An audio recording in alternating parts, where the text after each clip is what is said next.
The town of Millstone sat quietly between two ridges, hidden beneath the shadow of the mountains like a secret no one cared to share.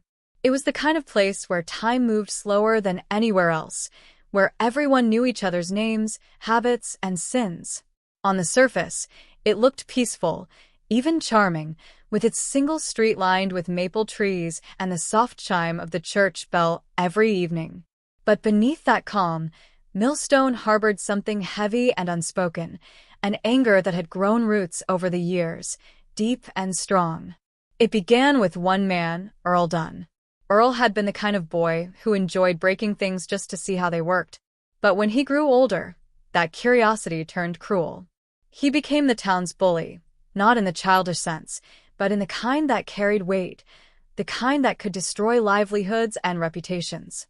He inherited his father's scrapyard, the largest business in town, and soon after, he began to act like he owned the town itself. He cheated workers out of pay, intimidated the weak, and spread fear like an infection. No one stood up to him because Earl had money, friends in the sheriff's office, and a way of turning people's fears into tools. But Millstone remembered things. The first to feel his wrath had been Jacob Whitaker, a quiet farmer who lived on the edge of town.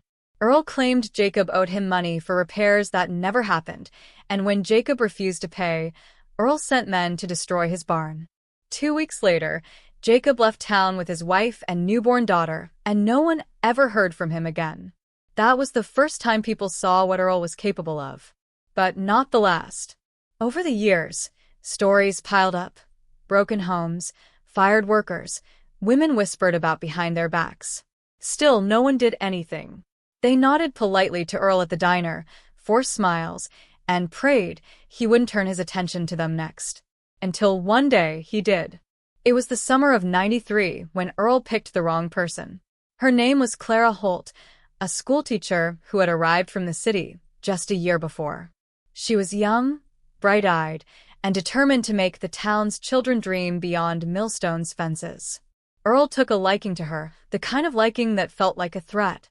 She ignored him at first, thinking he was just another loud man with too much pride. But when she rejected his advances in front of half the diner, he didn't take it kindly. The next morning, someone broke into her home. Her classroom was vandalized. Her name painted in red on the blackboard, the words, "Not welcome here." When the sheriff came, he shrugged it off as a prank. But everyone in town knew who did it. And everyone knew that the line had finally been crossed. Clara didn't leave right away. Instead, she stood outside her house, her face pale but her eyes fierce. And though no one said anything, something shifted that day. Millstone had taken its abuse quietly for years, but Clara's humiliation planted something, a spark, faint but alive. It began with whispers. Men who'd once worked for Earl gathered late at night in the back of the hardware store. Women passed notes at the church bake sales. Even the teenagers, who had grown up watching their parents bow their heads in silence, started to ask questions. The town had never been united, but their shared resentment gave them something in common, a purpose. The plan wasn't written down, but everyone seemed to know it. The first thing they did was isolate him. Earl's business began losing workers one by one. Deliveries came late, orders were lost, machines broke and weren't repaired. His phone calls went unanswered. The sheriff, once his friend, stopped returning his visits. And when he went to the diner, people no longer looked up when he entered. He could feel it, the shift in the air. For the first time in his life, Earl Dunn wasn't feared. He was ignored. It infuriated him. He stormed into the diner one afternoon, his face red with rage, demanding to know who was behind the sudden coldness. No one answered. Even old Mrs. Calloway, who once baked him pies, turned away and poured coffee for someone else. The silence was suffocating. He left slamming the door so hard the bell broke from its hinge.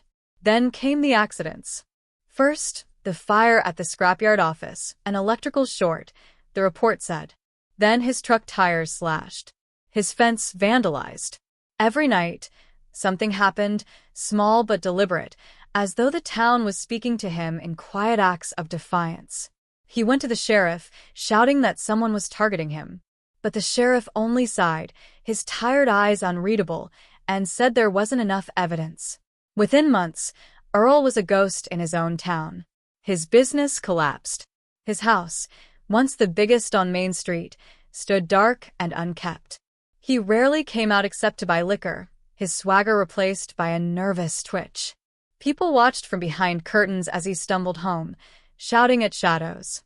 No one offered help. No one spoke his name aloud anymore.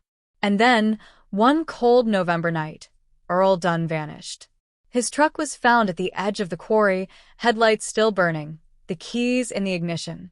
But there was no sign of him. No footprints, no struggle, no body.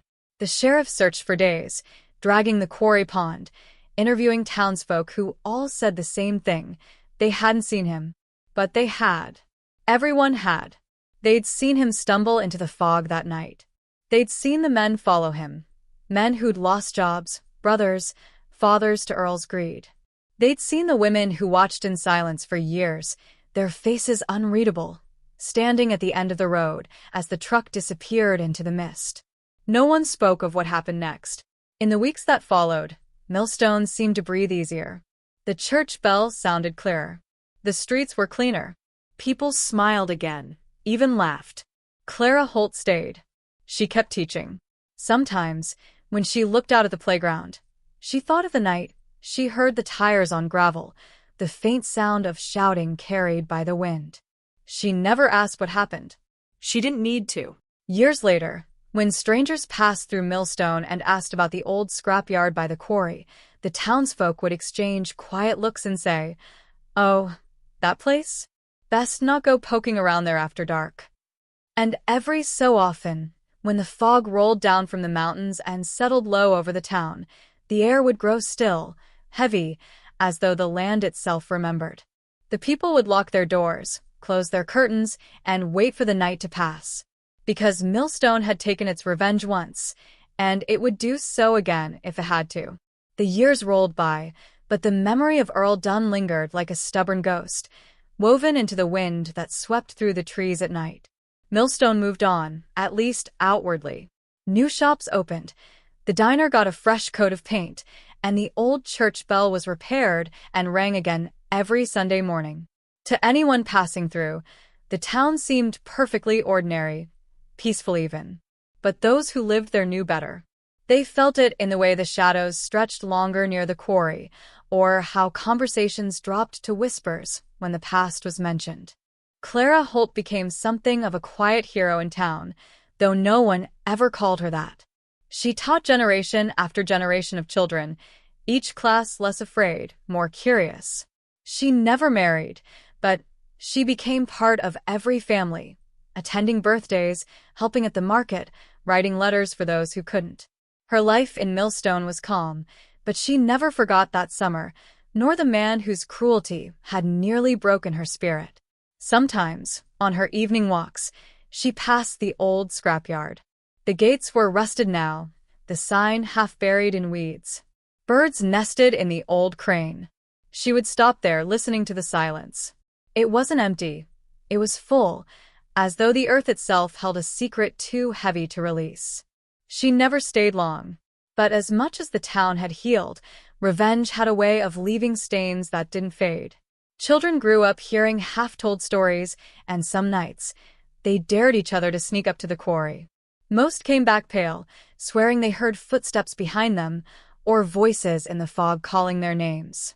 The older folks would scold them for going there, but when the kids asked why, none could give a straight answer. By the 20th anniversary of Earl's disappearance, a new generation had taken root, people who hadn't known him, who only knew the whispers.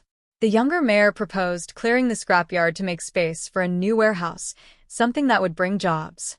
The council agreed, though the older residents looked uneasy. When the construction crew arrived, they worked quickly, cutting through vines and rusted metal. For a while, nothing strange happened, until one of the men dug near the foundation of the old office building. His shovel struck something hard. When they unearthed it, the foreman called the sheriff, who arrived with a grim face and tired eyes. It wasn't bones, at least not human ones, just a pile of twisted steel, a broken chain, and a piece of an old jacket half-eaten by the dirt. But there was something else, something that made the sheriff stop short. A pocket watch, tarnished but still intact, engraved with the initials ED. Word spread fast. By evening, half the town had gathered at the edge of the lot, watching the sheriff's men carry the relics away in silence. The mayor tried to make light of it, saying it was probably just debris. But no one believed him.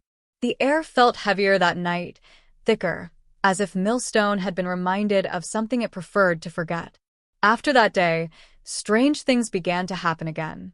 Lights flickered in the scrapyard, even though the power lines had been cut. Dogs barked at the empty lot, refusing to go near it. One night, a worker swore he saw a figure standing by the fence, broad shoulders, heavy steps, watching. He quit the next morning and left town without collecting his pay. People began locking their doors earlier. The diner stayed open later but saw fewer customers. Clara, now an old woman with silver hair, felt the tension returning like an ache in her bones. She'd thought the past was buried deep enough. But the earth in Millstone had a memory.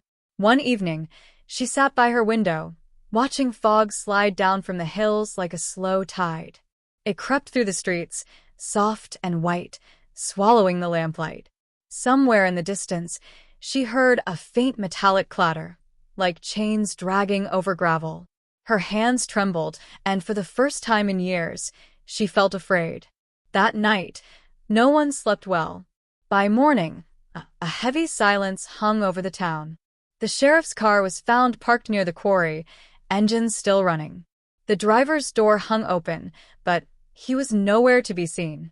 The tracks led down toward the water, then stopped abruptly. Some said they heard shouting before dawn. Others swore they saw movement near the fog. After that, construction stopped for good. The town council quietly dropped the warehouse project, and no one mentioned it again. The old scrapyard was left to rot once more, reclaimed by weeds and silence. Clara passed away the following spring. At her funeral, the whole town turned out. The air was clear that day, no fog, no chill, just sunlight through the church windows, warming the pews. Yet when the choir began to sing, some swore they heard something else beneath the hymn, a faint rumble, like gravel shifting. Years later, when newcomers arrived, they heard the same stories the children once whispered. They laughed at them, of course. Every town has its ghost story. But on certain nights, when the fog rolled thick and the wind carried that low hum through the trees, the laughter always stopped. Somewhere deep in Millstone, by the edge of the quarry, the earth still remembered the man it swallowed, the man who had once made the town bow in fear. And it seemed to whisper, softly but clearly, that Millstone never forgot its debts. Because revenge, once taken, doesn't end. It only sleeps, waiting for the next name to be spoken in anger.